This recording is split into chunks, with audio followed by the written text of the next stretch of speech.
A boy faces his fears as he tries to save a wolf with its paw caught in a trap. With every move, the danger grew, but what the wolf did next left everyone in disbelief. In the shadows of Wyoming's Shoshone National Forest, where the untamed wilderness met civilization's tentative grasp, 14-year-old Ethan Mitchell stood at his bedroom window, watching the first light of dawn paint the snow-covered mountains. The ancient ranch house creaked beneath his feet, a reminder of both its age and the weight of responsibility that had settled over their lives since his father's departure to distant shores for a long-term research expedition. The sound of his mother Sarah's footsteps in the kitchen below drew his attention away from the mesmerizing landscape.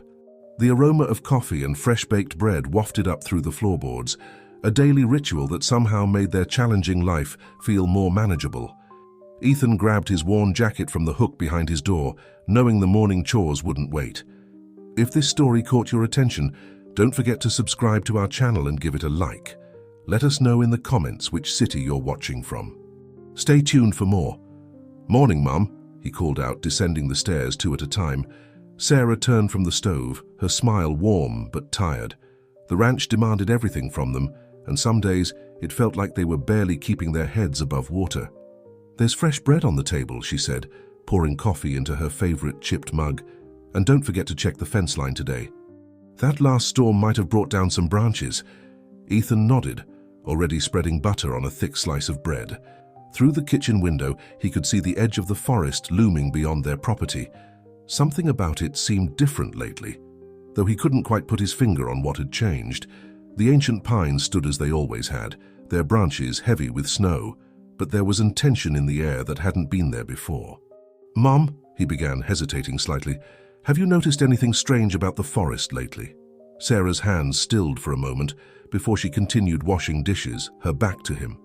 "Strange how?" she asked, her voice carefully neutral. "I don't know exactly, just different. Like someone's been out there." Ethan watched his mother's shoulders tense slightly. "Yesterday, when I was collecting firewood, I found some weird markings on the trees, and there were these odd depressions in the snow, like—" "Ethan," Sarah interrupted, turning to face him, "the forest is vast, and there are plenty of legitimate reasons for people to be out there. Rangers, researchers, photographers. It's nothing for you to worry about." But Ethan could see the worry lines around her eyes, the way she glanced quickly at the forest before turning back to her tasks. She knew something, but whatever it was, she wasn't sharing it with him. After breakfast, Ethan headed out to begin his chores. The bitter Wyoming wind bit through his jacket as he made his way to the barn, his boots crunching in the fresh snow. The horses nickered softly as he entered, their breath visible in the cold morning air. As he worked, Ethan's mind wandered to the changes he'd been noticing. It wasn't just the marked trees or the strange tracks. There was something else, something that made the hairs on the back of his neck stand up whenever he ventured too close to the tree line. The forest had always been mysterious, but lately it felt like it was holding its breath, waiting for something to happen. Near midday, while checking the fence line as his mother had asked, Ethan found something that made his heart skip a beat. Half hidden in the snow was a strange metal contraption, its jaws closed on empty air. A trap, and not the kind used by legitimate hunters or researchers. This was something else entirely, something that shouldn't be there. Careful not to touch it, Ethan studied the device.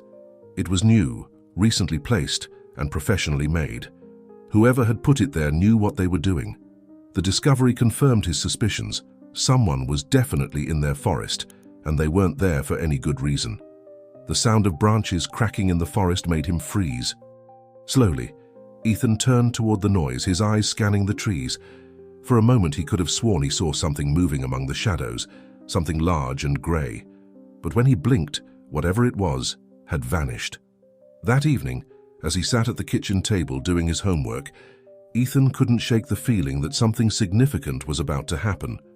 Sarah moved around the kitchen, humming softly to herself, but he noticed how she kept glancing out the window as darkness fell, as if expecting to see something or someone emerging from the forest. "Mom," he said finally, closing his textbook, "what aren't you telling me about what's happening in the forest?" Sarah paused in her cooking, and for a moment Ethan thought she might finally tell him the truth. But she just shook her head and smiled, though it didn't quite reach her eyes. "Sometimes, honey, it's better not to know everything. Just promise me you'll be careful, especially near the forest." That night, as Ethan lay in bed listening to the wind howl outside his window, he made a decision. Whatever was happening in their forest, he was going to find out. The trap he'd found was just the beginning. There had to be more. And somewhere out there, in the vast wilderness that surrounded their ranch, something or someone was waiting to be discovered. A long, mournful howl echoed through the night, closer than any wolf had ever come to the ranch before. Ethan sat up in bed, his heart pounding. The howl came again, and this time he could have sworn it sounded like a call, not of hunger or aggression, but of loneliness and need. Tomorrow, he decided, he would begin his investigation in earnest. The forest was hiding secrets, and somehow he knew that uncovering them would change his life forever. As he drifted off to sleep, the howling continued, a haunting melody that seemed to speak directly to his soul, promising adventures and mysteries yet to come. The next morning dawned with an unusual stillness that seemed to blanket the entire ranch. Ethan woke before his alarm, his mind still filled with the haunting howls from the previous night. As he dressed in the pre-dawn darkness, he could hear his mother's voice drifting up from downstairs. She was speaking to someone in hushed, urgent tones. Creeping halfway down the stairs, Ethan strained to listen. Through the crack in the doorway, he could see Sarah pacing the kitchen, her cell phone pressed to her ear. "No, you don't understand," she was saying, her voice tight with worry. "They're getting closer to the ranch. I found 3 more of those. Things yesterday." She paused, listening. "I know you're doing what you can, Tom, but these people, they're not just ordinary." She stopped abruptly, noticing Ethan's shadow on the stairs. "I have to go," she said quickly, ending the call. When Ethan entered the kitchen, she was already busying herself with breakfast preparations, acting as if nothing had happened. "Who was that?" Ethan asked, trying to sound casual as he poured himself a glass of orange juice. "Just Tom from the Forest Service," Sarah replied, not meeting his eyes, "checking in about the winter conditions." Ethan knew she was lying. In all his 14 years, he'd never known his mother to be anything but honest with him. Whatever was happening must be serious enough to change that. After breakfast, Ethan headed out to collect firewood, but this time he had a different plan in mind. Instead of staying near the ranch's border, he ventured deeper into the forest, following the trail where he'd found the trap yesterday. The morning sun filtered through the pine branches, creating shifting patterns on the snow-covered ground. He hadn't gone far when he spotted another trap, this one partially hidden under fresh snow. Nearby, he noticed something odd, large paw prints circling the area, as if some animal had been investigating the trap itself.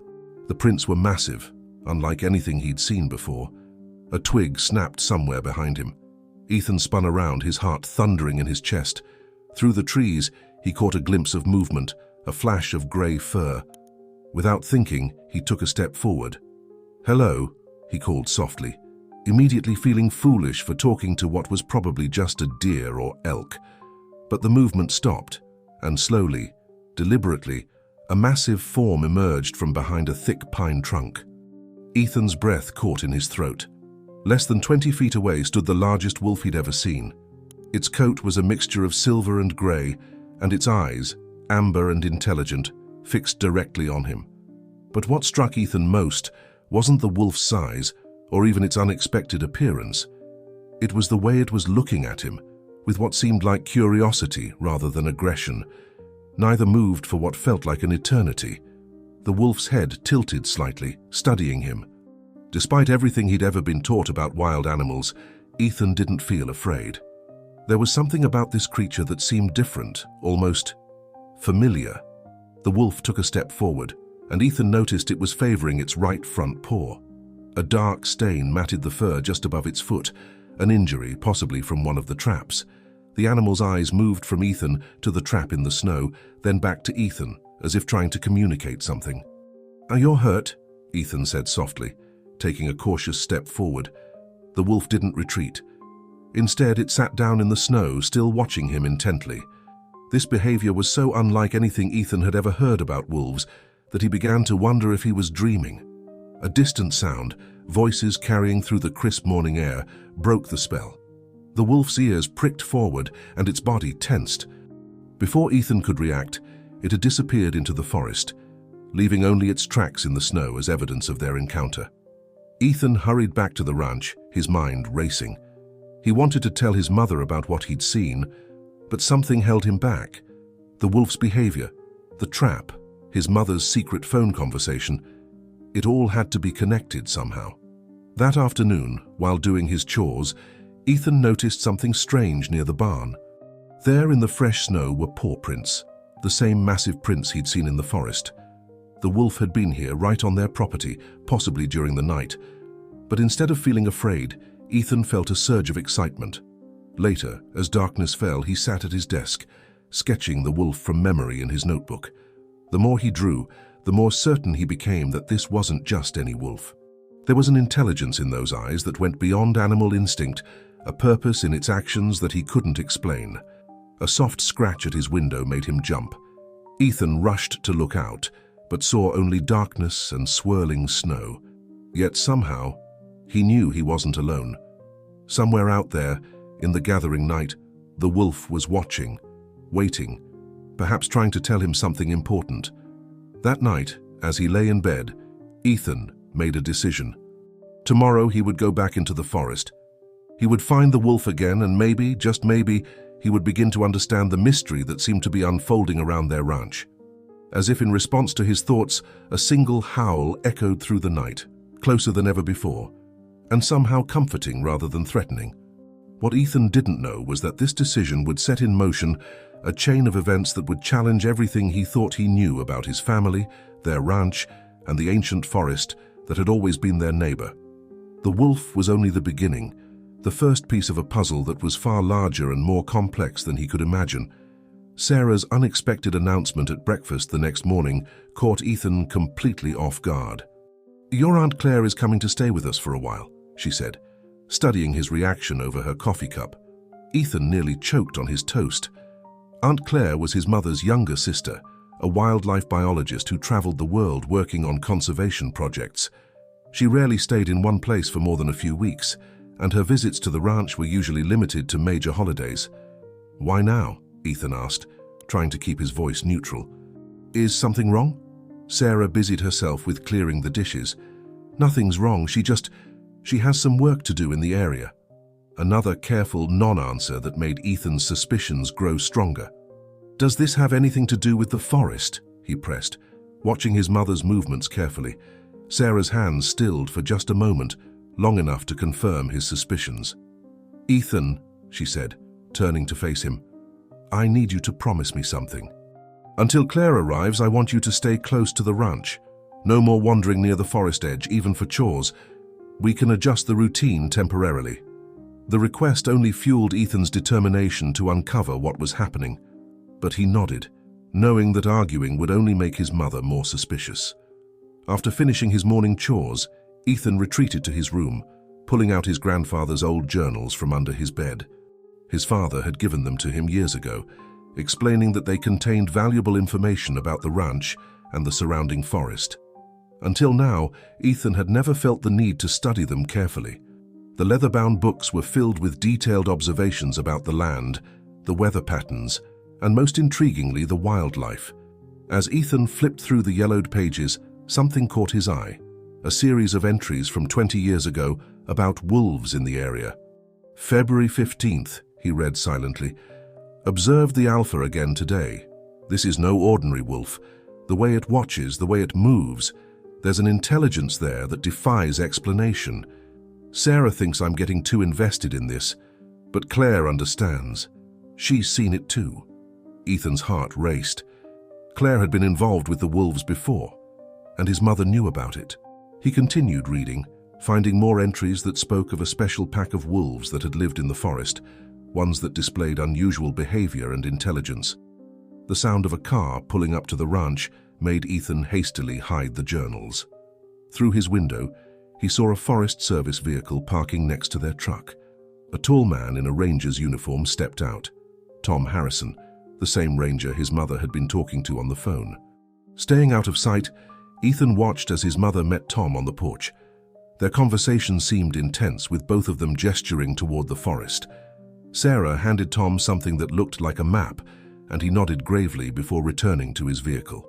That afternoon, while collecting eggs from the chicken coop, Ethan heard a familiar sound, a soft whine coming from behind the barn. His heart leaped as he carefully made his way around the structure. There, partially hidden in the shadows, sat the grey wolf. In the daylight, Ethan could see the animal's injury more clearly. The wound on its paw looked painful, though not as severe as he had feared. The wolf watched him with those intelligent amber eyes, and Ethan felt that same strange connection he had experienced in the forest. "Wait here," he whispered, though he felt slightly foolish talking to a wolf. To his amazement, the animal remained still as he hurried to the barn, returning with the first aid kit they kept for the horses. Moving slowly and speaking softly, Ethan approached the wolf. "I want to help you," he said, holding out his hand palm up, the way he would with a nervous horse. The wolf sniffed the air, then gradually extended its injured paw. What happened next defied everything Ethan knew about wild animals. The wolf allowed him to clean and bandage the wound, watching the process with an almost human-like understanding. When he finished, the animal gently pulled its paw back and stood, testing the bandage. "You're welcome," Ethan said softly, and he could have sworn the wolf's eyes sparkled with something like amusement. Then its ears pricked forward, and before Ethan could react, it had vanished around the corner of the barn. Seconds later, he heard his mother calling him from the house. As he walked back, his mind was spinning with questions. The wolf's behavior, his grandfather's journals, Aunt Clare's sudden visit, the ranger's presence, it all had to be connected somehow. That evening, as Ethan helped his mother prepare dinner, he decided to test the waters. "Mum, did Grandpa ever tell you about any special wolves in the forest?" The crash of a dropping plate made him jump. Sarah stood frozen, staring at the broken pieces on the floor. When she finally spoke, her voice was barely above a whisper. "Where did you hear about that?" Before Ethan could answer, the phone rang, making them both start. Sarah answered it, her face growing more serious with each passing moment. "Yes, she's arriving tomorrow," she said into the receiver. "No, he doesn't know yet. But Claire thinks, yes, I understand. We'll be ready." As Ethan lay in bed that night, watching the shadows of tree branches dance across his ceiling, he made a list in his mind. Tomorrow, Aunt Clare would arrive. Tomorrow, he might finally get some answers. And tomorrow, he would need to find a way to protect the injured wolf that had somehow chosen to trust him. The distant sound of howling echoed through the night, but this time it was joined by other voices.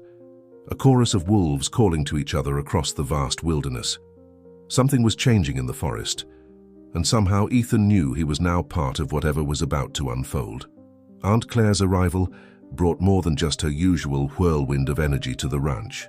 She pulled up in a mud-splattered SUV loaded with scientific equipment, her trademark red hair wild from the drive, but it was her companion that caught Ethan's attention.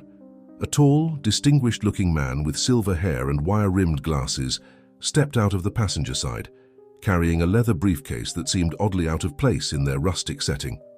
"Dr. Marcus Chen," Claire introduced him, after giving Ethan a tight hug. "He's a colleague from the International Wildlife Conservation Society." The way she emphasized the word colleague made Ethan suspect there was more to the story. Sarah's reaction to Dr. Chen was equally intriguing. She greeted him with the familiarity of an old friend, though Ethan had never heard her mention his name before. As they all moved inside, Ethan noticed how the adults exchanged meaningful glances, speaking in half-sentences that seemed designed to skirt around something important. "The situation has escalated faster than we anticipated," Dr. Chen said, spreading papers across their kitchen table. "The satellite data confirms what we feared." He pointed to a series of maps showing the Shoshone National Forest, with colored markers indicating something Ethan couldn't quite make out. "Ethan, honey," Sarah interrupted, "why don't you go check on the horses? They seemed a bit restless earlier." It was a transparent attempt to get rid of him, but Ethan complied, knowing he could learn more by appearing cooperative. As he left, he heard Claire saying something about genetic markers and unprecedented behavior patterns. Outside, the late afternoon sun cast long shadows across the ranch. Ethan headed toward the barn, but his attention was drawn to movement at the forest's edge. There, partially concealed by the trees, stood the grey wolf. Its bandaged paw seemed to be healing well, and it watched the ranch house with obvious interest. "They're here about you, aren't they?" Ethan whispered, though he was too far away for the wolf to hear.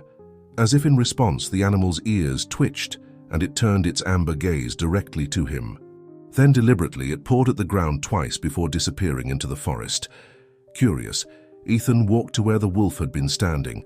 There, scratched into the dirt, were marks that couldn't have been made by accident. 2 parallel lines crossed by a diagonal slash. He'd seen similar marks in his grandfather's journal, but hadn't understood their significance until now. The sound of approaching footsteps made him quickly scuff out the marks with his boot. He turned to find Aunt Clare walking toward him, her expression unreadable. "You've seen it, haven't you?" she asked without preamble. When Ethan hesitated, she added, "The wolf, the big grey one with the unusual eyes." "How did you know?"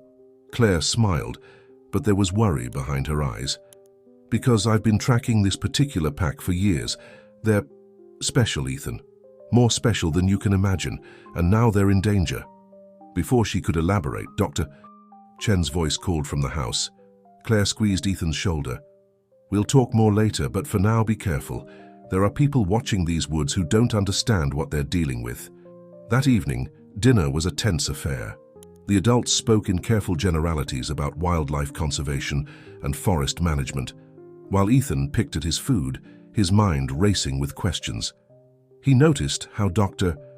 Chen kept consulting his phone, frowning at whatever messages he was receiving. After dinner, while helping his mother with the dishes, Ethan overheard a heated conversation from the living room. "The genetic markers are unprecedented," Dr. Chen was saying. "If our theories are correct, this could change everything we know about cognitive evolution in canids." "But if they get to them first," Claire responded, her voice tight with concern, "we'll never know." And after what happened to Richard, the conversation abruptly stopped as Sarah entered the room. Ethan strained to hear more, but they had switched to whispers. Later that night, unable to sleep, Ethan sat at his window, watching the forest. The full moon cast enough light to see the tree line clearly, and he noticed several shapes moving among the shadows. Wolves, more than he'd ever seen near the ranch before. A soft knock at his door made him jump. It was Aunt Clare, still fully dressed despite the late hour. "I saw you watching them," she said, joining him at the window. "They're beautiful, aren't they?" Ethan nodded. "What makes them so special?" Claire was quiet for a long moment. "Have you ever heard of convergent evolution, Ethan? Sometimes, under the right conditions, nature takes unexpected paths. These wolves, they're not just intelligent, they're something else entirely. Something that shouldn't be possible." A howl echoed through the night, followed by another and another. Claire tensed, listening intently. "They're communicating," she whispered. "Not just with each other, but—" She trailed off as a new sound joined the chorus, a different kind of howl, deeper and more complex than the others. Ethan recognized it immediately. It was his wolf, the one he'd helped, but there was something about its call that made the hair on the back of his neck stand up. "It's starting," Claire murmured, almost to herself. "Sooner than we expected." She turned to Ethan, her expression serious. "Tomorrow I need to show you something. Something your grandfather discovered years ago.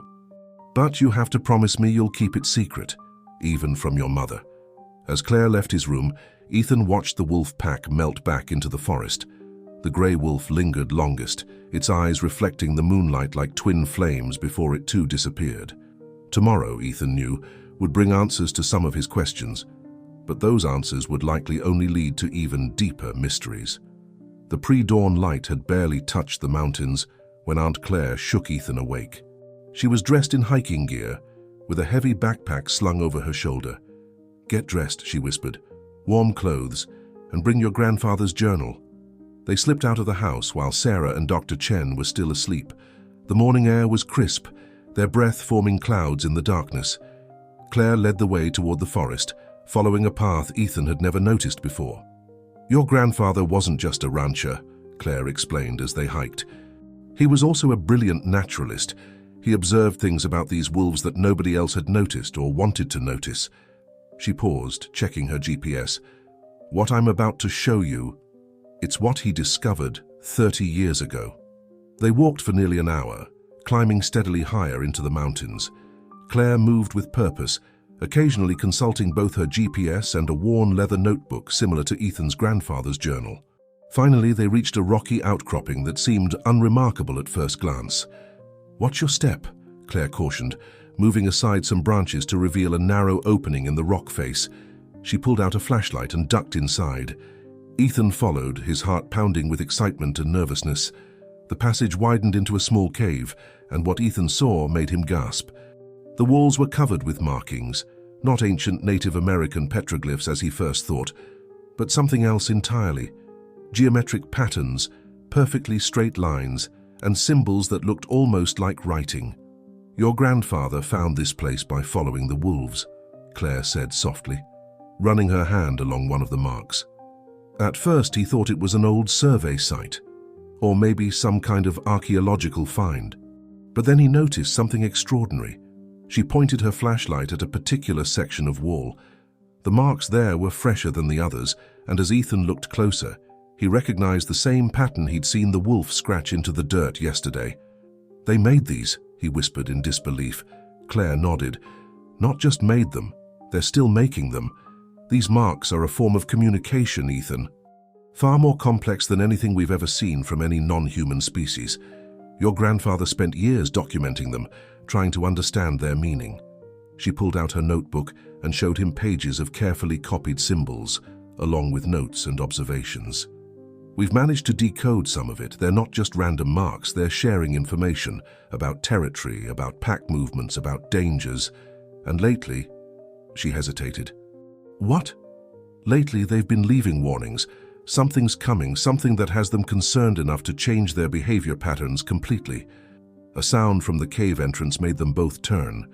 There, silhouetted against the morning light, stood the grey wolf. It regarded them calmly, then turned its attention to the wall markings.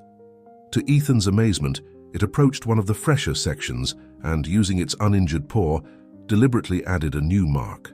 "Incredible," Clare breathed, quickly sketching the symbol in her notebook. "I've never seen one actually making the marks before. They usually only do it when they think they're alone." The wolf turned to them, and Ethan felt that now familiar sense of intelligence in its gaze. It looked directly at Clare, then at the notebook in her hands, before turning its attention to Ethan. "It knows we're trying to understand," Clare said softly. "This is why your mother's been so protective, Ethan. These wolves, they're not just extraordinary animals.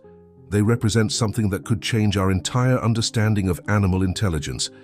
But there are people who would exploit that, who would—" She was interrupted by a distant sound, engines getting closer. The wolf's ears pricked forward, and it let out a low growl. Clare quickly packed her notebook away. "We need to go." "Now." She grabbed Ethan's arm, pulling him toward a different tunnel than the one they'd entered through. "There's another way out. Your grandfather mapped all the passages."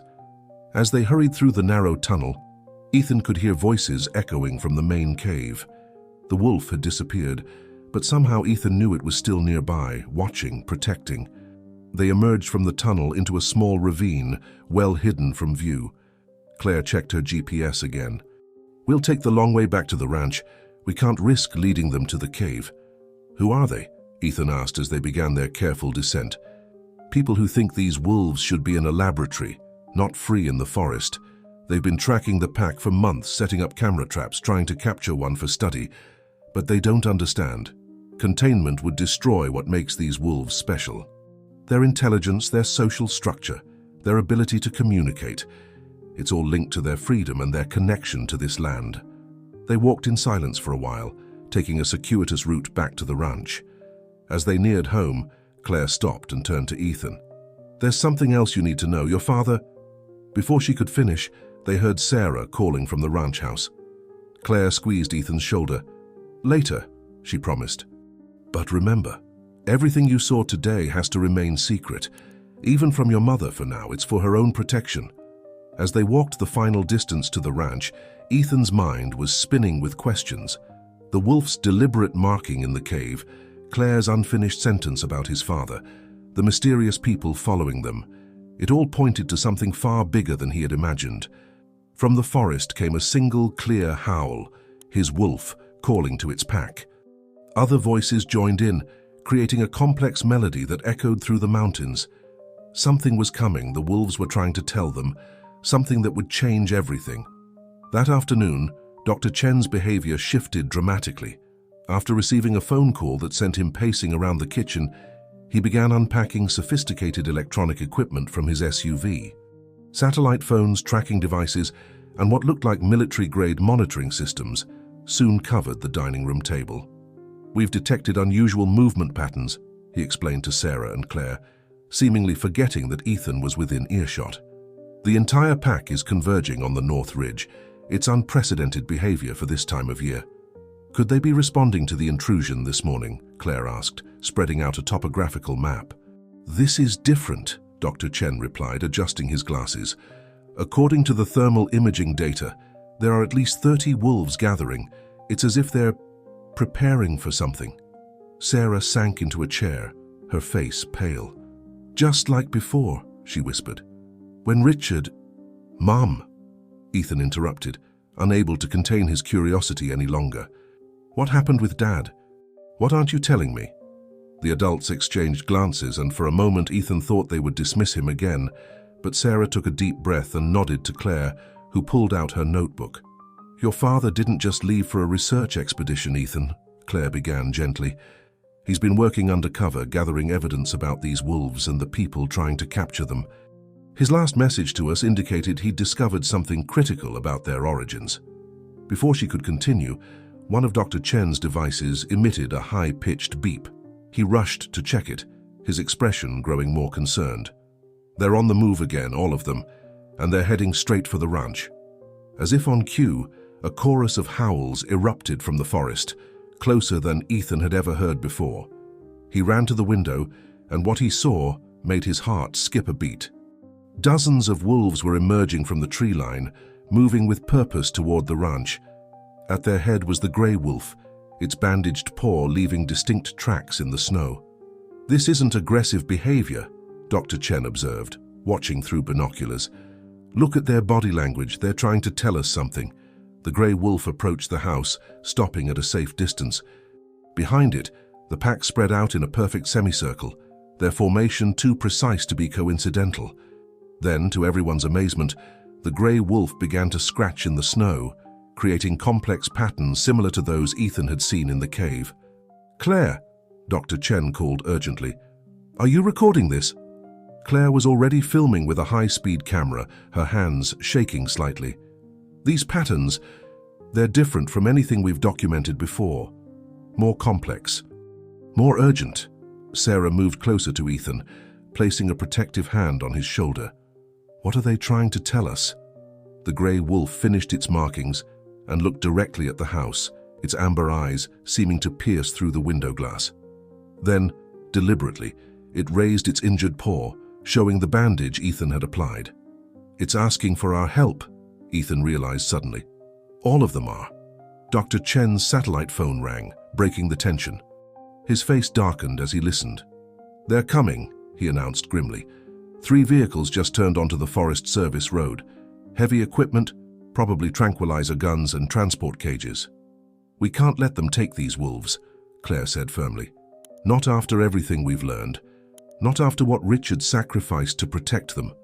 Sarah straightened up, a new determination in her eyes. "Then we won't.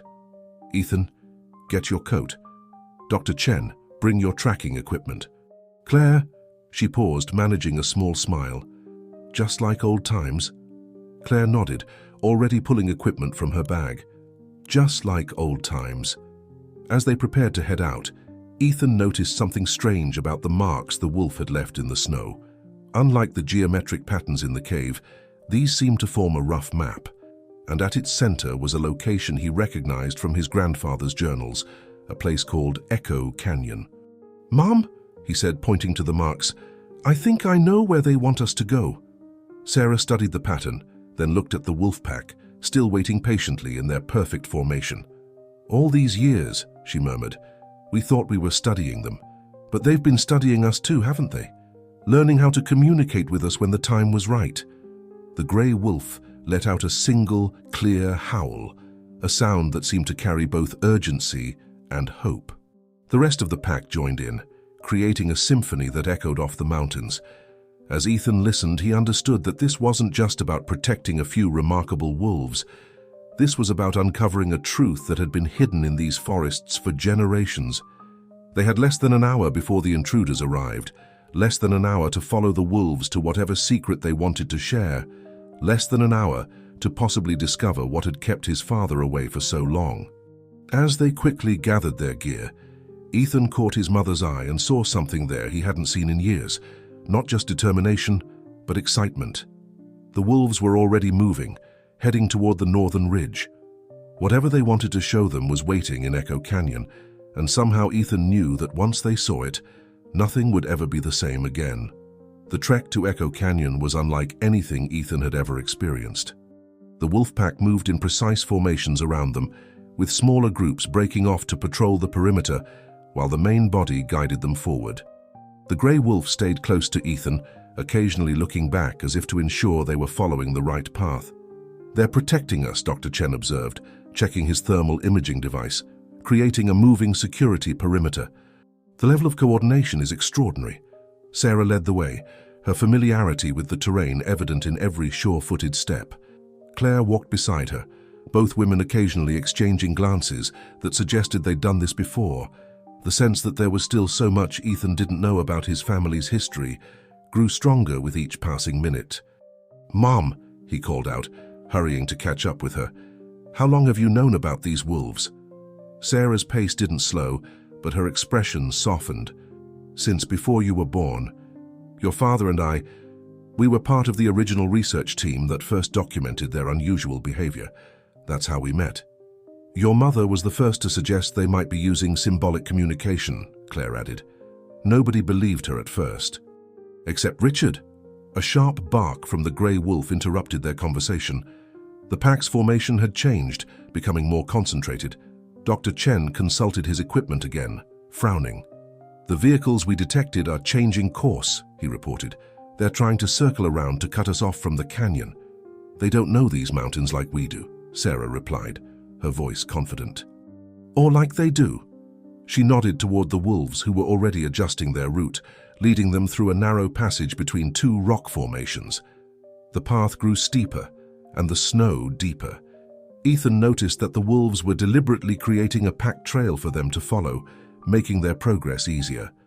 The level of intelligence and cooperation he was witnessing seemed almost impossible. "Look," Claire whispered suddenly, pointing to a series of marks in the rock wall beside them. They were similar to those in the cave, but weathered by time and the elements. These markings, they're decades old, maybe even older. "They've been here all along," Dr. Chen mused, photographing the symbols. Generation after generation passing down knowledge, creating a written record of their existence. The scientific implications are staggering. The grey wolf appeared beside them, pawing at the ground impatiently. Its meaning was clear. They needed to keep moving. As they climbed higher, the wind carried sounds from below, distant engine noises and human voices. The wolf pack's formation tightened further, and their pace increased. "We're almost there," Sarah announced, her breath visible in the cold air. "Echo Canyon is just ahead." Richard's last message. He said there was something there we needed to see, something that would explain everything. They crested a ridge and Echo Canyon spread out before them.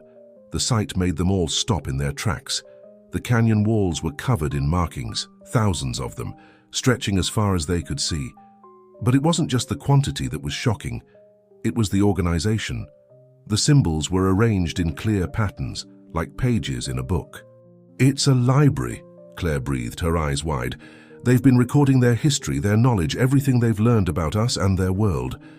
The grey wolf led them to a specific section of the wall where the markings were fresher.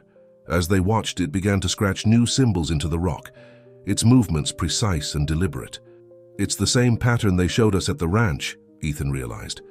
"But there's more to it now." "Doctor." Chen's satellite phone crackled to life. "They've split into 3 groups," a voice reported, "heading up all possible access routes to the canyon." "Let them come," Sarah said firmly. "They need to see this. They need to understand what they're dealing with." The grey wolf finished its markings and stepped back, looking at Ethan expectantly.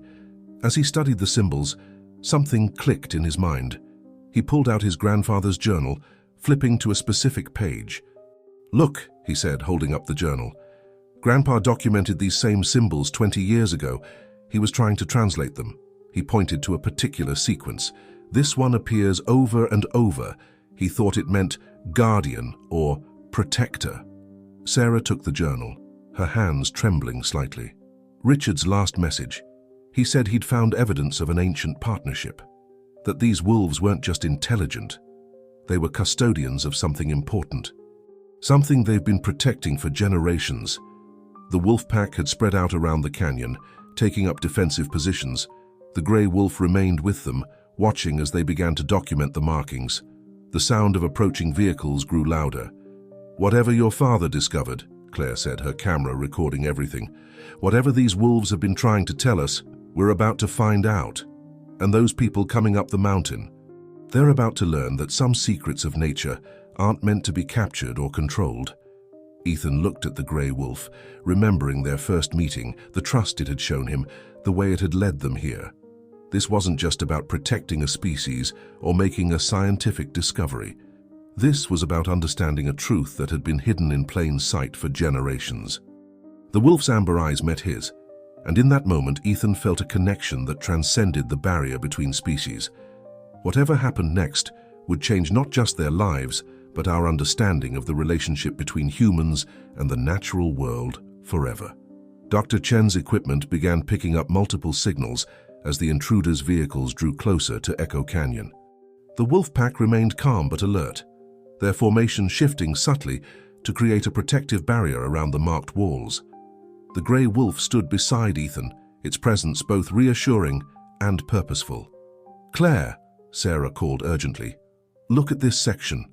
She was studying a particularly dense collection of symbols near ground level. "These marks, they're different from the others. More like mathematical equations," Claire finished, her voice filled with wonder. "Look at the repeating patterns, the geometric progressions. They're not just recording events, they're documenting scientific principles." Dr. Chen adjusted his glasses, his scientific skepticism warring with the evidence before his eyes. "But that would mean they understand far more than we ever imagined," Sarah completed. Richard was right. These wolves aren't just intelligent, they're carriers of knowledge that's been accumulated and passed down through generations. A sharp bark from one of the sentinel wolves drew their attention. The grey wolf's ears pricked forward, and it quickly scratched a new series of marks in the snow. The pattern was urgent, almost frantic. "They're trying to tell us something specific," Ethan said, comparing the new marks to those in his grandfather's journal. "Look, this symbol keeps repeating. The one Grandpa thought meant guardian, but there's more to it now." Sarah studied the marks intensely, her expression changing from confusion to sudden understanding. "Not just guardian," she whispered. "The full phrase is guardians of the ancient knowledge. They're not just protecting territory or themselves, they're protecting information. Scientific knowledge that's been preserved here for who knows how long." The sound of engines grew louder, accompanied by the crunch of tires on snow. The wolf pack's formation tightened, but they showed no signs of aggression. Instead, they seemed to be waiting, watching. "Mom," Ethan said suddenly, "what if this is what Dad discovered? What if this is why he's been away?" Before Sarah could respond, bright floodlights illuminated the canyon. 3 large vehicles had arrived, their headlights cutting through the falling snow. Men in tactical gear began emerging, carrying what looked like tranquilizer rifles and capture equipment. The lead vehicle's door opened and a tall figure stepped out. Everyone tensed, but the grey wolf's reaction was unexpected. Instead of growling or retreating, it took several steps forward, its tail held high. "Don't move," Sarah called to the approaching men. "You need to see this first. You need to understand what you're dealing with." The tall figure paused, then lowered his hood. Ethan's heart nearly stopped. Standing before them, looking weathered but very much alive, was his father. "Richard," Sarah breathed, her voice catching. "I'm sorry for the deception," Richard said, moving closer, "but I had to be sure, had to know who was really behind the attempts to capture them." He gestured to the men behind him. "These aren't hunters or poachers. They're from the International Wildlife Protection Agency. We've been working undercover, tracking the real threats to the pack. The grey wolf approached Richard confidently, touching its nose to his hand in greeting. "This one," Richard said, smiling at Ethan, "has been keeping me informed about all of you, especially you, son. The trust you showed in helping him, it proved everything we've been working toward." "The markings," Claire interrupted, her camera still recording. "Are you found out what they really mean?" Richard nodded, his expression serious. "They're not just communications or historical records, they're scientific data, physics, astronomy, mathematics, preserved and passed down through generations of wolves who developed ways to understand and document complex natural principles. These wolves aren't just intelligent animals, they're the custodians of knowledge that predates human civilization in these mountains." The wolf pack had relaxed slightly, but maintained their protective formation around the canyon walls. The grey wolf moved between Ethan and Richard, looking from one to the other as if confirming their connection. "But why all the secrecy?" Sarah asked, her voice mixing relief and frustration. "Why stay away so long?" "Because there are others looking for them," Richard explained grimly. "People who would exploit this discovery, who would turn these remarkable beings into research subjects or worse. We needed to make sure we had enough evidence, enough protection in place before revealing the truth." The grey wolf suddenly tensed, its attention turning to the forest below. Other wolves took up alert positions, their behavior indicating approaching danger. "They're coming," Richard said urgently. "The real threat. The ones who've been setting traps trying to capture them for study. And now we're all here, exactly where they want us." Ethan looked at the wolf beside him, understanding flooding through him. The pack hadn't just led them here to show them the markings. They'd brought them here because they needed their help, needed all of them, working together to protect something far more precious than anyone had imagined. The sound of more vehicles approaching echoed through the canyon. The wolves began to move with purpose, taking up strategic positions. Whatever was coming, they were ready to face it, not as wild animals, but as intelligent beings defending something precious that had been entrusted to their care for countless generations. The new vehicles that appeared through the swirling snow were different, sleek black SUVs with tinted windows and no identifying marks. They moved with military precision, surrounding the canyon's entrance in a coordinated pattern. "Blackstone Research Group," Richard said grimly, recognizing the formation. "A private company that specializes in acquiring unique biological specimens. They've been following my trail for months." The grey wolf pressed closer to Ethan, its fur bristling. Around them, the pack moved with incredible coordination, creating defensive positions that seemed almost strategically planned. "Doctor." Chen's equipment beeped urgently. "More vehicles approaching from the North Ridge," he reported. "They're trying to box us in." "Not just us," Claire added, studying the wolves' movements. "Look at how they're positioning themselves. They're protecting specific sections of the wall, the ones with the most complex markings." Richard nodded, pulling equipment from his vehicle. "Those sections contain the most important information. Mathematical principles, astronomical observations, even what appears to be quantum theory, all recorded and preserved in ways we're only beginning to understand." A figure emerged from the lead black vehicle, a woman in an expensive winter coat, her silver hair pulled back severely. "Dr. Mitchell," she called out to Richard, her voice carrying across the snow. "How nice of you to finally lead us to your discovery." "Dr. Victoria Blackstone," Richard muttered to the others. "Brilliant scientist, ruthless businesswoman. She's been trying to capture one of these wolves for study for years." "The world needs to know about this remarkable breakthrough," Dr. Blackstone continued, gesturing to her team to spread out. "Imagine the advances we could make by studying these creatures in a controlled environment." The grey wolf let out a low growl, and the sound was echoed by the entire pack. But it wasn't just noise. There was a pattern to it, a complexity that made everyone, even Dr. Blackstone's team, pause. "They're not your specimens to study," Sarah called out, stepping forward.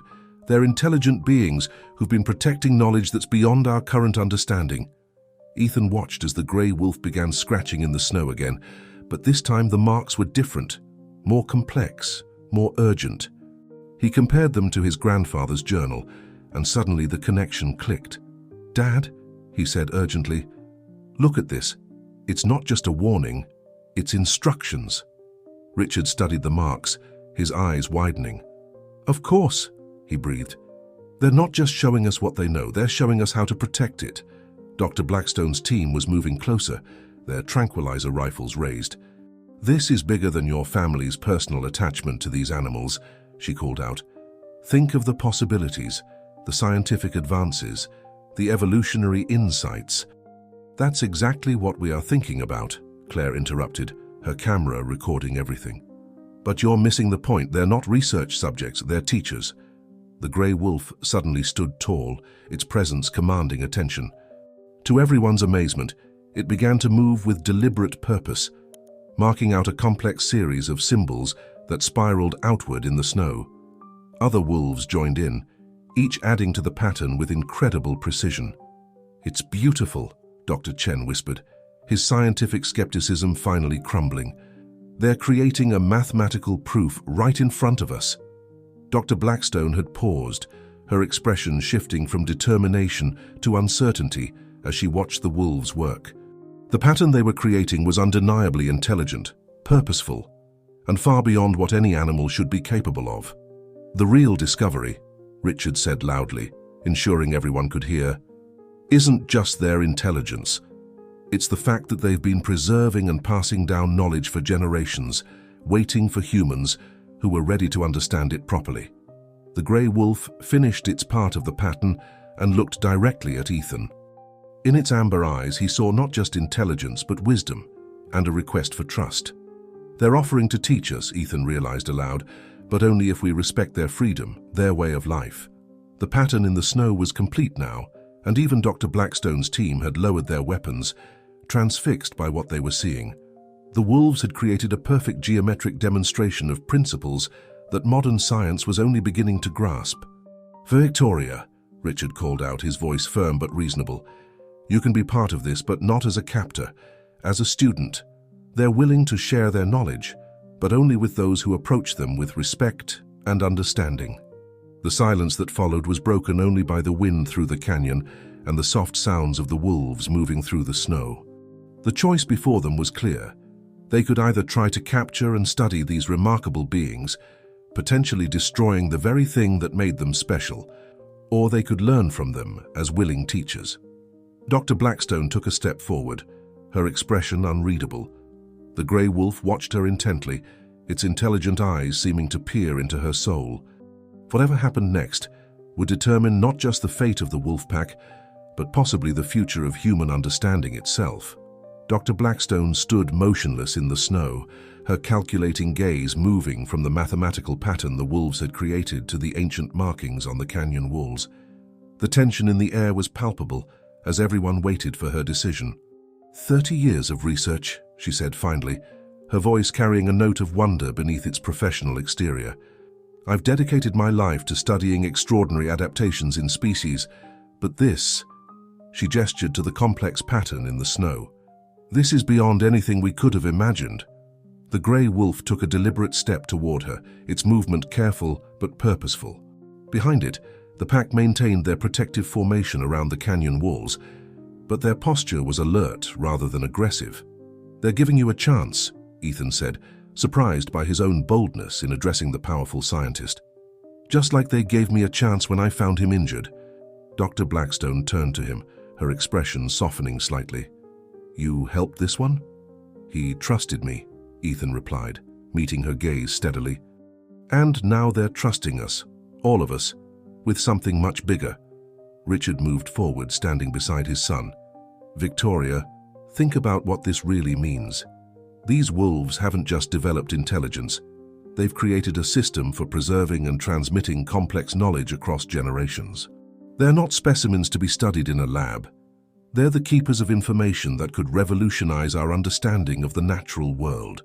The grey wolf let out a soft sound, almost like a purr, and began adding to the pattern in the snow. The new marks were different, more like the symbols Ethan had seen in his grandfather's journal. "Look at this," Claire called excitedly, her camera focused on the wolf's movements. "These symbols, they're combining the ancient markings with the mathematical proof. They're showing us how it's all connected." Dr. Chen's scientific equipment was recording everything, his displays showing readings that seemed to defy explanation. The complexity of their communication. It's not just about the symbols, there are layers of meaning we're only beginning to grasp. Sarah stepped forward, her voice gentle but firm. Dr. Blackstone, you have a choice here.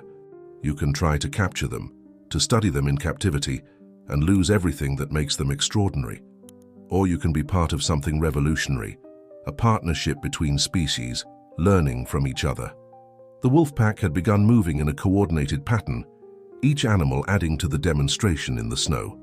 The result was a stunning display of mathematical and scientific principles expressed through a combination of movement, markings, and coordinated behavior. The International Wildlife Protection Agency is prepared to designate this entire area as a protected research sanctuary, Richard added. A place where scientists like yourself could work with the wolves on their terms, learning what they have to teach us. Dr. Blackstone watched as the grey wolf completed another series of marks, its movements precise and deliberate. The pattern now covered a significant area of the snow-covered ground, each part connecting to create a whole that was both beautiful and profound. A partnership, she mused, her professional facade cracking to reveal genuine wonder. Not subjects and observers, but students and teachers. She turned to her team, who were still standing with their weapons lowered, equally transfixed by the wolves' display. The grey wolf approached her again, this time stopping just a few feet away. It looked up at her with those remarkable amber eyes, and in that moment, something shifted in Dr. Blackstone's expression. "Stand down," she ordered her team. "Put everything away." She turned to Richard. "You're right. I've been so focused on studying them that I missed the bigger picture. They're not just intelligent animals, they're the custodians of knowledge we haven't even begun to understand." The tension in the air dissipated as Dr. Blackstone's team began returning their equipment to their vehicles. The wolf pack maintained their positions, but their posture relaxed slightly. "We'll need to establish protocols," Dr. Blackstone continued, her scientist's mind already adapting to the new paradigm. "Ways to document and study their knowledge while respecting their autonomy. And we'll need to protect this place." The grey wolf returned to Ethan's side, and he felt a surge of pride. This remarkable creature hadn't just trusted him with its injury. It had trusted humans with something far more precious, the chance to learn from a wisdom that had been preserved in these mountains for generations. As the sun began to set, casting long shadows across the snow-covered canyon, Ethan realized that this wasn't just about protecting a special pack of wolves. It was about bridging the gap between two species, about learning to see intelligence and wisdom in forms we had never expected. And somehow he knew this was just the beginning. The following days at Echo Canyon brought changes that no one could have predicted. Dr. Blackstone, true to her word, had not only withdrawn her capture teams, but had thrown the full weight of her organization's resources behind protecting the site. The International Wildlife Protection Agency had declared the entire area a restricted research sanctuary, with Richard appointed as lead coordinator. Ethan watched in amazement as a transformation took place. Small, unobtrusive observation posts were established at strategic points, designed to blend seamlessly with the natural environment. Scientists from around the world began arriving, each carefully vetted by both the protection agency and, remarkably, the wolves themselves. "They can sense intention," Dr. Chen explained one morning, as they watched the grey wolf evaluate a newly arrived researcher. "They know who's here to learn and who might have other motives." The wolf pack had maintained their presence around the canyon, but their behavior had shifted. Instead of just protecting the marked walls, they were actively participating in the research, demonstrating complex concepts through their movements and markings. "Look at this," Clare called out, excitement in her voice. She was studying a new series of marks the wolves had created overnight. "They're not just showing us existing knowledge, they're responding to our questions, they're teaching us." Sarah and Richard had set up a small command center in one of the observation posts, coordinating the various research teams while ensuring the wolves' territory remained protected. Ethan noticed how his parents worked together seamlessly, as if the years apart had never happened. "Your father's disappearance," Sarah explained to him one evening, "it was all about protecting this. He discovered that Blackstone wasn't the only one interested in the wolves. There were others with far less ethical intentions. And now, Ethan asked, watching the grey wolf lead a group of its pack members through another complex demonstration. Now we have a chance to do this right, Richard replied, joining them, to learn from them while protecting their way of life. It's what your grandfather always hoped for. The grey wolf had become something of a bridge between the species, often seeking out Ethan when new information needed to be shared. Its injured paw had healed completely, but the trust formed during that first encounter had grown into something remarkable.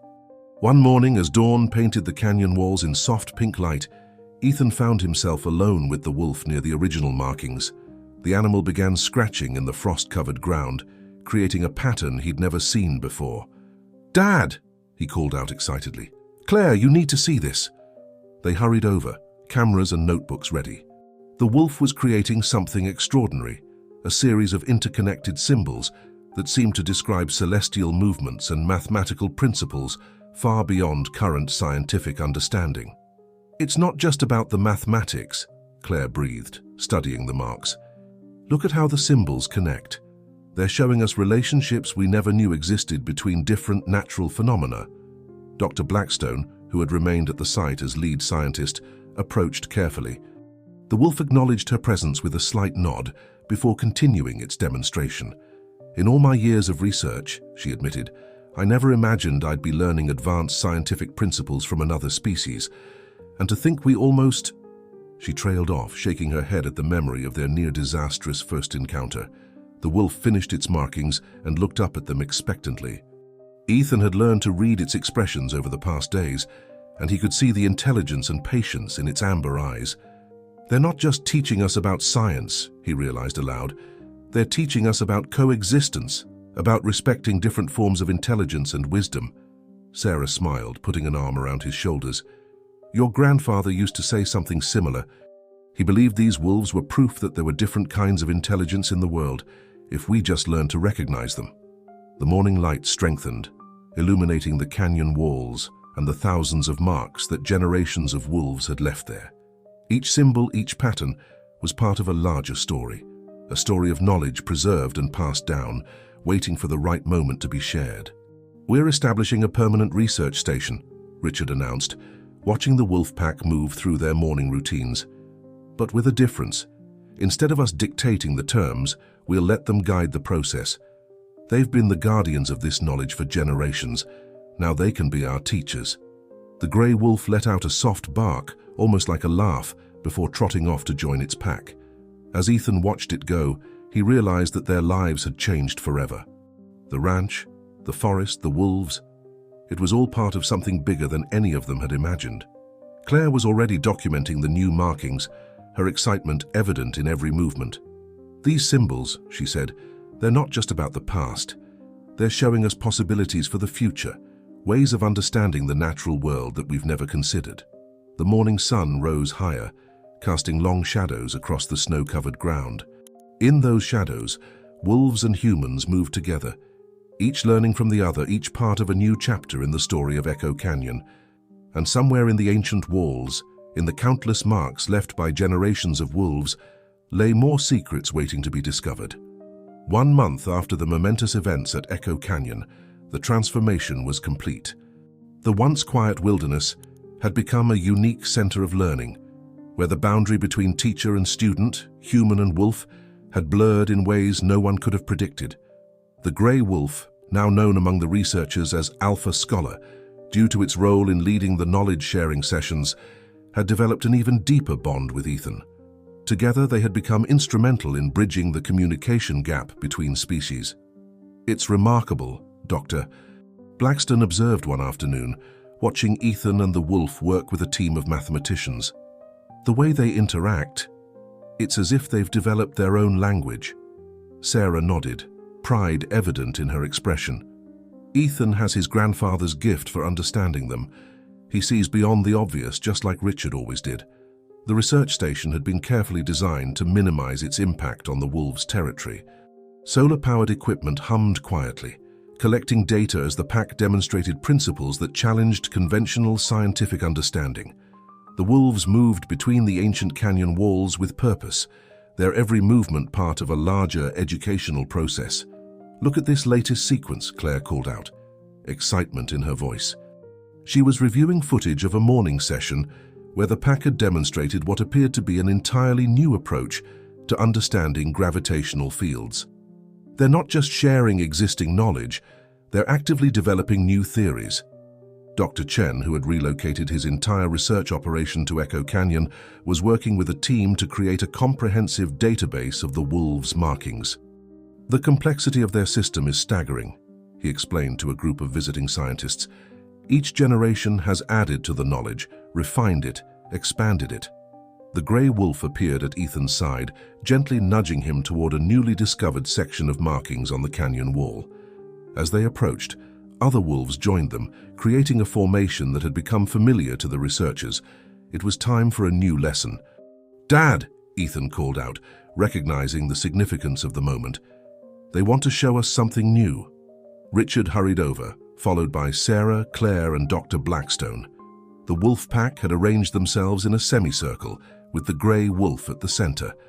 What followed was an extraordinary demonstration of coordinated movement and marking-making that left even the most skeptical scientists speechless. "They're describing quantum entanglement, Doctor," Blackstone whispered, her voice filled with awe. "But in a way I've never seen before. The principles are the same, but their understanding of it's completely different from our mathematical models." The grey wolf worked methodically, its markings precise and deliberate. Other wolves added their own contributions, building on each other's work in a display of collective intelligence that defied conventional understanding. "It's not just about the science," Ethan realized, watching the intricate dance of knowledge-sharing unfold before them. "They're showing us how everything is connected, the mathematics, the physics, the natural world. It's all part of one big picture." Sarah squeezed his shoulder, her eyes bright with unshed tears. "Your grandfather used to say that true wisdom comes from understanding these connections." He would have loved to see this. As the demonstration continued, more researchers gathered to watch. The wolves seemed to take pride in their role as teachers, each one contributing to the collective sharing of knowledge in its own way. "We're establishing something unprecedented here," Richard announced to the assembled group. "Not just a research station, but a true partnership between species. A place where different forms of intelligence can come together to expand our understanding of the universe." Dr. Blackstone, who had once sought to capture these remarkable creatures, now stood in quiet amazement as they freely shared insights that would revolutionize multiple fields of science. "I was so wrong about them," she admitted softly. "They're not specimens to be studied. They're colleagues, teachers, partners in discovery." The grey wolf completed its demonstration and turned to Ethan, its amber eyes glowing with intelligence and trust. In that moment, Ethan understood that he was part of something much bigger than himself, a bridge between two worlds, helping to facilitate an exchange of knowledge that had the potential to change everything. As the sun began to set, casting long shadows across the canyon walls, the wolves and humans continued their work together. The ancient markings, preserved for generations by these remarkable creatures, were slowly revealing their secrets, offering new ways of understanding the world and humanity's place in it. The story of Echo Canyon and its extraordinary inhabitants had only begun to unfold, but already it was clear that this unique partnership between species would leave an indelible mark on the future of scientific understanding. 6 months after the establishment of the Echo Canyon Research Center, the impact of the wolves' knowledge was beginning to ripple through the scientific community. What had started as a local discovery had grown into something that was quietly revolutionizing multiple fields of study. The grey wolf, still Ethan's constant companion, had taken on an even more prominent role in the knowledge exchange. Together, they had developed a system of communication that went beyond simple symbols and markings, incorporating subtle body language and vocalizations that added layers of meaning to the wolves' teachings. "The implications are staggering," Dr. Blackstone explained to a select committee of international scientists who had been cleared to visit the site. "Their understanding of natural phenomena isn't just advanced, it's fundamentally different from our approach, offering perspectives we never considered." Sarah and Richard had transformed the old ranch house into a welcome center for visiting researchers, while maintaining their home in a small cabin nearby. The wolves regularly patrolled the expanded territory, seamlessly integrating their traditional role as guardians with their new position as teachers. "Watch this," Clare called out one morning as the pack gathered for what had become a daily ritual of knowledge sharing. The grey wolf was leading a demonstration that combined movement, markings, and synchronized pack behavior to illustrate complex principles of quantum mechanics. "They're not just teaching us facts," Ethan observed, sitting cross-legged in the snow as he watched the demonstration unfold. "They're showing us how to think differently about everything we thought we knew." Dr. Chen, who had been compiling a comprehensive database of the wolves' teaching methods, nodded in agreement. Their approach to problem-solving is holistic. They see connections we miss because we're too focused on individual components. The grey wolf paused in its demonstration to approach Ethan, touching its nose gently to his hand in what had become a familiar gesture of partnership. The trust between them had deepened into something that transcended the usual boundaries between human and animal. "You know," Sarah said softly, watching the interaction, "your grandfather's last journal entry spoke about a day when we would learn to see the world through their eyes. I think he knew this was possible, even then." Richard, who had been reviewing new data with a team of physicists, joined them. The breakthrough in quantum field theory we announced last week, it came directly from their teaching. They've understood these principles for generations, just expressed them differently. The wolf pack had begun a new demonstration, this one even more complex than the last. The patterns they created in the snow, combined with their coordinated movements, described astronomical phenomena in ways that challenged conventional models. "Look at how they're showing the relationship between gravity and time, Doctor," Blackstone exclaimed, her scientific detachment giving way to genuine excitement. "It's so elegant, so simple when you see it their way." Ethan watched as the grey wolf added the final marks to the demonstration, its movements precise and purposeful. He had learned to read these symbols as easily as written words, understanding not just their literal meaning, but the deeper principles they conveyed. "They're not just sharing information," he realized aloud. "They're teaching us their way of seeing the world, a perspective that's been refined and passed down through countless generations." Clare, who had been documenting everything, lowered her camera with a thoughtful expression. "It makes you wonder what other forms of intelligence exist out there, just waiting for us to learn how to recognize them." The afternoon sun filtered through the canyon walls, illuminating the ancient markings that had started it all. Researchers moved quietly among the wolves, each species now comfortable with the other's presence, each contributing to a growing body of shared knowledge. "We're establishing something unprecedented here," Richard said, pride evident in his voice. "Not just a research center, but a new way of thinking about intelligence, about knowledge, about our place in the natural world." The grey wolf let out a soft sound, almost like a purr, and pressed against Ethan's side. In its amber eyes, he saw not just intelligence but wisdom, the accumulated understanding of countless generations, finally being shared with those who had learned to listen.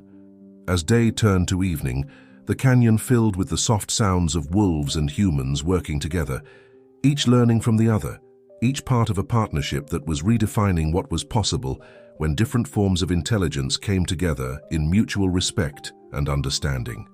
The legacy of Echo Canyon was growing, not just in the scientific breakthroughs it produced, but in the way it was changing how humans viewed their relationship with the natural world.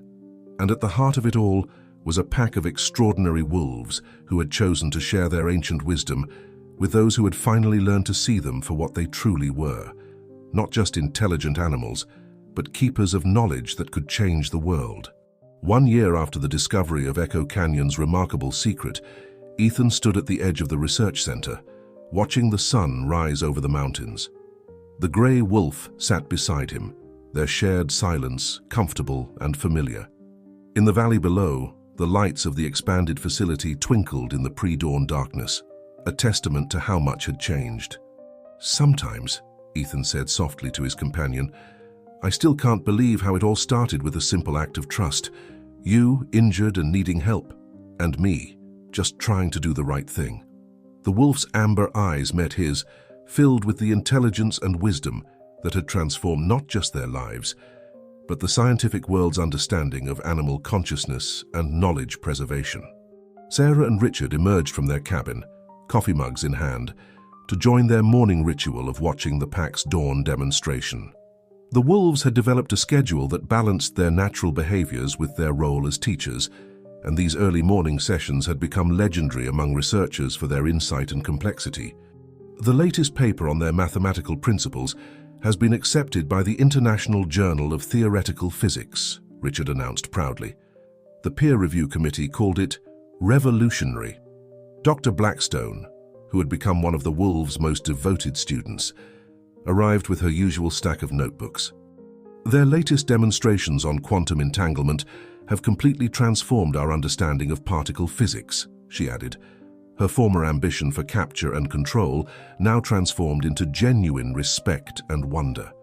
The wolf pack began their morning routine, moving with grace and purpose as they laid out new patterns in the fresh snow. The grey wolf left Ethan's side to join them, taking its place as lead teacher in what had become a daily exchange of knowledge between species. "Look at this," Clare called excitedly, her camera capturing every detail. "They're building on yesterday's lesson about gravitational fields, but adding something new. See how they're connecting it to electromagnetic theory." Dr. Chen, whose database of wolf-taught principles had become a cornerstone of multiple scientific disciplines, nodded appreciatively. Their ability to show relationships between seemingly disparate natural phenomena continues to amaze me. The research center had grown, but carefully, respectfully, always with the wolves' guidance in its development. Small groups of vetted scientists came and went, each contributing to the growing body of knowledge, while learning the wolves' ways of seeing and understanding the world. As the demonstration concluded, the grey wolf returned to Ethan's side. Together, they walked to the ancient wall of markings where it had all begun. New symbols had been added over the past year, the wolves continuing their generations-old tradition of recording and preserving knowledge.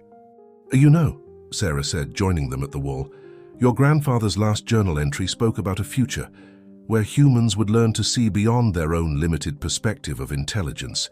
He believed that true wisdom could come from the most unexpected sources."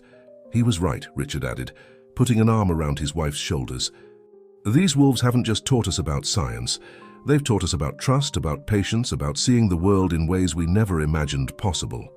The morning light filled the canyon, illuminating the countless markings that told the story of a knowledge preserved and passed down through generations of remarkable beings who had waited for humans to be ready to learn from them. "We're just beginning to understand," Ethan said softly, running his hand along the ancient symbols. "There's so much more to learn." The grey wolf pressed against his side, letting out a soft sound of agreement.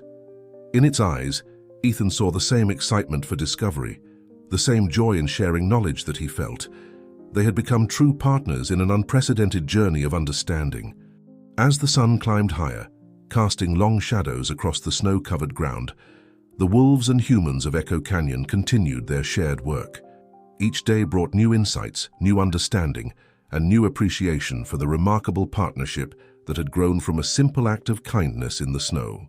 The legacy of trust built between a boy and a wolf had grown into something that would change the world's understanding of intelligence, knowledge, and the profound connections that exist between all living beings.